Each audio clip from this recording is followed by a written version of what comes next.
Welcome our YouTube channel GS with आंसू। BPSC TRE class 9 to 12 के लिए set practice कराया जा रहा है, जिसमें आज हम लोग सेट नंबर 2 को लगाने वाले हैं। इसमें सारे के सारे प्रश्न बहुत ही सिलेक्टेड दिए गए हैं जो आपके एग्जाम में आने की पूरी संभावना है, इसलिए वीडियो को लास्ट तक जरूर देखें। वीडियो स्टार्ट करने से पहले आप लोगों से एक ही रिक्वेस्ट है, प्लीज़ वीडियो को लाइक और सेशन ख़त्म होने के बाद किसी भी एक ग्रुप में शेयर जरूर कर दीजिएगा।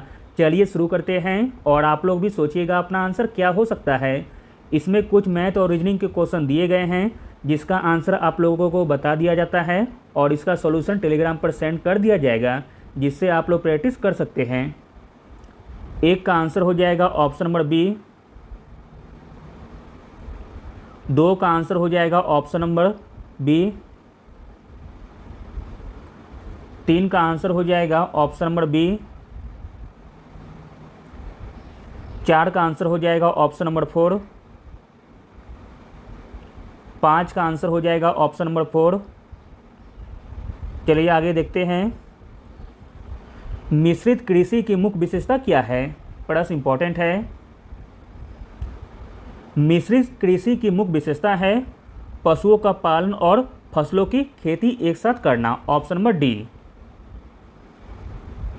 मिश्रित कृषि कृषि का वह प्रकार है जिसमें फसल और पशुधन दोनों शामिल होते हैं। अगला प्रश्न देखते हैं। चार्ल्स बेबेज द्वारा डिजाइन किया गया पहला यांत्रिक कंप्यूटर किस नाम से जाना जाता है? आंसर है option number B, analytic engine के नाम से। अगला प्रश्न देखते हैं। इनमें से कौन सा संगठन जलवायु परिवर्तन के प्राकृतिक, राजनीतिक एवं आर्थिक प्रभाव के साथ साथ इसका उद्देश्यपरक वैज्ञानिक दृष्टिकोण प्रदान करता है? तो दोस्तों वह संगठन हो जाएगा option number 3, international union for conservation of nature, जिसकी स्थापना 5 अक्टूबर 1948 को हुई थी। अगला प्रश्न देखते हैं। इम्पॉर्टेंट प्रश्न है। डीआरडीओ के द्वारा विकसित उस रोबोट का क्या नाम है जो खतरनाक वस्तुओं का पता लगाने, उन्हें नियंत्रित करने और नष्ट करने के लिए उपयोग में लाया जाता है? तो दोस्तों डीआरडीओ द्वारा वह विकसित रोबोट का नाम हो जाएगा दक्ष, ऑप्शन नंबर डी। दक्ष भारत के रक्षा अनुसंधान और विकास संगठन द्वारा डिजाइन और विकसित एक विद्युत संचालित दूरसंवेदी वाहन है। अगला प्रश्न देखते हैं। इम्पॉर्टेंट प्रश्न है। 1942 में भारतीय राष्ट्रीय कांग्रेस की ओर से निम्नलिखित में से किसने सबसे पहले भारत छोड़ो प्रस्ताव का मसौदा तैयार किया था? आंसर है option number A, Mahatma Gandhi ने। 8 अगस्त 1942 को बॉम्बे में अखिल भारतीय कांग्रेस कमेटी के सत्र में मोहनदास करमचंद गांधी ने भारत छोड़ो आंदोलन की शुरुआत की थी। अगला प्रश्न देखते हैं। सबसे पहला और सबसे पुरानी अंतर सरकारी संगठन कौन सा है? सबसे पहला और सबसे पुराना अंतर सरकारी संगठन हो जाएगा central commission for navigation on the Rhine, option number D. अगला प्रश्न देखते हैं। भगत सिंह और बटुकेश्वर दत्त ने दिल्ली केंद्रीय विधानसभा में स्मोक बम फेंके, वे किसका विरोध कर रहे थे? तो दोस्तों वह विरोध कर रहे थे trade dispute bill and public safety bill पर, ऑप्शन नंबर ए। अगला प्रश्न देखते हैं। प्रतिरोध का एसआई मात्रक क्या है? प्रतिरोध का एसआई मात्रक है ओम, ऑप्शन नंबर सी। अगला प्रश्न देखते हैं। निम्नलिखित में से कौन सा भारतीय रिजर्व बैंक का कार्य नहीं है? भारतीय रिजर्व बैंक का कार्य नहीं है, वह हो जाएगा ऑप्शन नंबर डी। यह प्रतिभूति बाजार के विकास को बढ़ावा देता है, जो कि गलत दिया गया है। बाकी तीनों रिजर्व बैंक के कार्य हैं।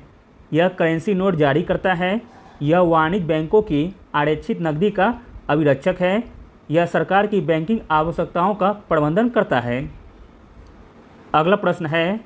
निम्नलिखित में से किस सेमी हाई स्पीड ट्रेन 18 के नाम से भी जाना जाता है? आंसर हो जाएगा option number D, Vande Bharat express. Vande Bharat express, जिसे ट्रेन 18 के नाम से भी जाना जाता है, एक भारतीय semi high speed intercity train है। अगला प्रश्न देखते हैं। माइक्रोफोन डैश रूपांतरित करता है? माइक्रोफोन रूपांतरित करता है ध्वनि ऊर्जा को विद्युत ऊर्जा में। अगला प्रश्न है, भारत में बचत बैंक खाते पर दी जाने वाली ब्याज दर डैश के द्वारा निर्धारित की जाती है। आंसर है ऑप्शन नंबर डी, संबंधित बैंक के द्वारा। भारत में बचत बैंक खाते पर दी जाने वाली ब्याज दर संबंधित बैंकों द्वारा तय की जाती है। अगला प्रश्न है, हमारे शरीर में प्रोटीन की कमी से कौन सा रोग होता है। आंसर है ऑप्शन नंबर ए, क्वाशिकर रोग। अगला प्रश्न है, निम्नलिखित में से कौन सा तत्व कमरे के ताप पर द्रव होता है। आंसर है ऑप्शन नंबर डी, पारा। 20 का आंसर हो जाएगा ऑप्शन नंबर सी, जिसे आप लोग बना लीजिएगा और इसका सॉल्यूशन टेलीग्राम पर सेंड कर दिया जाएगा। 21 का आंसर हो जाएगा ऑप्शन नंबर सी।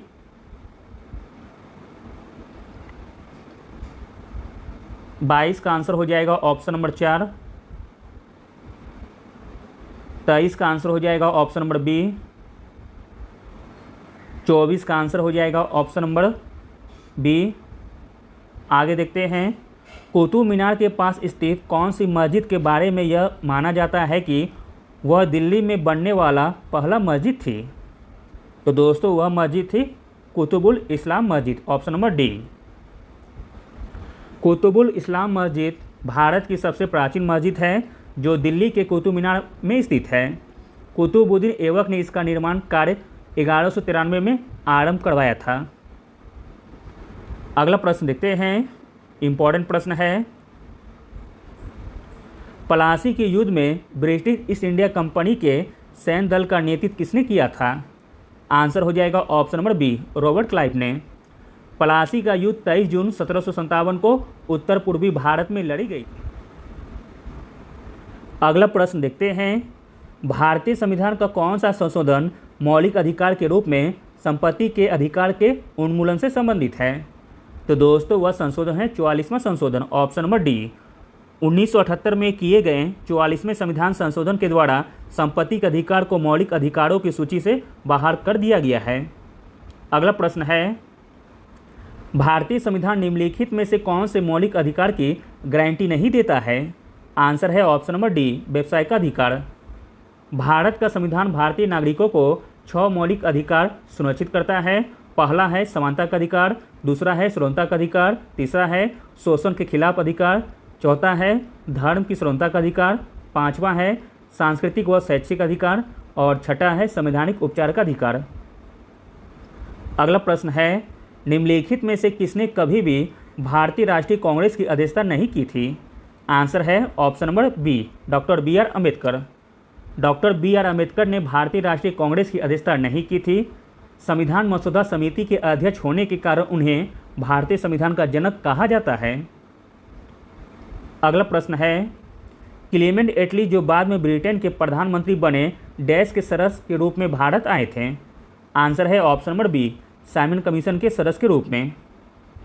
अगला प्रश्न है, युवा मतदाताओं को अधिक से अधिक संख्याओं में राजनीतिक प्रक्रिया में भाग लेने को प्रोत्साहित करने के लिए भारत सरकार द्वारा डैश को राष्ट्रीय मतदाता दिवस के रूप में मनाने का निर्णय लिया गया है।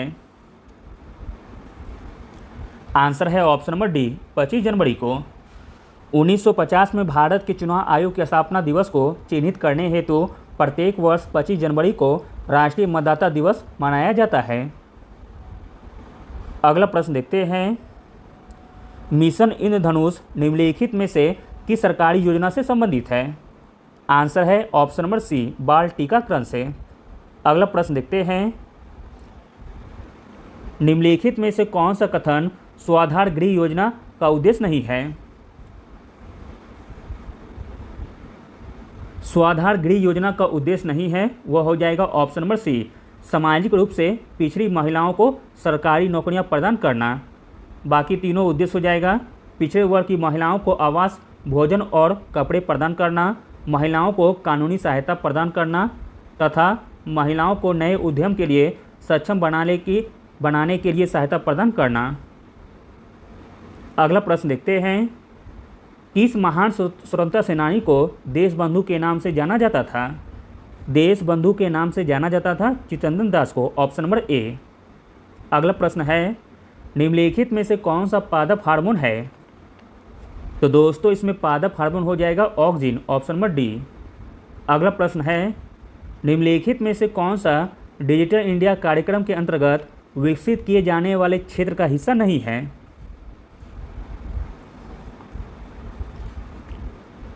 डिजिटल इंडिया कार्यक्रम के अंतर्गत विकसित किए जाने वाले क्षेत्र का हिस्सा नहीं है, वह है ऑप्शन नंबर डी, सभी के लिए सरकारी विद्यालयों में शिक्षा। बाकी तीनों डिजिटल इंडिया कार्यक्रम का उद्देश्य हो जाएगा ब्रॉडबैंड हाईवेज, भारत के लिए वैश्वीकरण के लिए ई गवर्नेंस तथा मोबाइल सेवाओं के वैश्विक पहुंच। अगला प्रश्न देखते हैं, पृथ्वी के पर्यावरण और प्रदूषण के बारे में सार्वजनिक जागरूकता बढ़ाने के लिए प्रत्येक वर्ष दुनिया भर में निम्नलिखित में से कौन सा दिन पृथ्वी दिवस के रूप में मनाया जाता है? तो दोस्तों पृथ्वी दिवस मनाया जाता है 22 अप्रैल को, ऑप्शन नंबर सी। अगला प्रश्न देखते हैं, इंपॉर्टेंट प्रश्न है, दादा साहेब फाल्के पुरस्कार किस क्षेत्र की प्रसिद्ध हस्तियों को उनके उल्लेखनीय योगदान के लिए प्रदान किए जाने वाले सर्वोच्च पुरस्कार है? तो दोस्तों दादा साहेब फाल्के पुरस्कार दिया जाता है सिनेमा के क्षेत्र में, ऑप्शन नंबर सी। अगला प्रश्न देखते हैं, कौन सी दो नदियों को पट्टिसीमा लिफ्ट सिंचाई परियोजना के द्वारा जोड़ा गया है? तो दोस्तों वह दो नदियां हो जाएगी गोदावरी और कृष्णा, ऑप्शन नंबर सी। अगला और अंतिम प्रश्न देखते हैं, निम्नलिखित में से किस इमारत का निर्माण प्रथम विश्व युद्ध में बलिदान देने वाले अविभाजित भारत के सैनिकों के युद्ध स्मारक के रूप में किया गया है? तो दोस्तों वह स्मारक का नाम है India gate, option number B, जो कि नई दिल्ली में स्थित है। इसकी आधारशिला 1921 में ड्यूक ऑफ कर्नाट के द्वारा रखी गई थी, जिसे एडविन लुटियंस के द्वारा डिजाइन किया गया था। Thank you.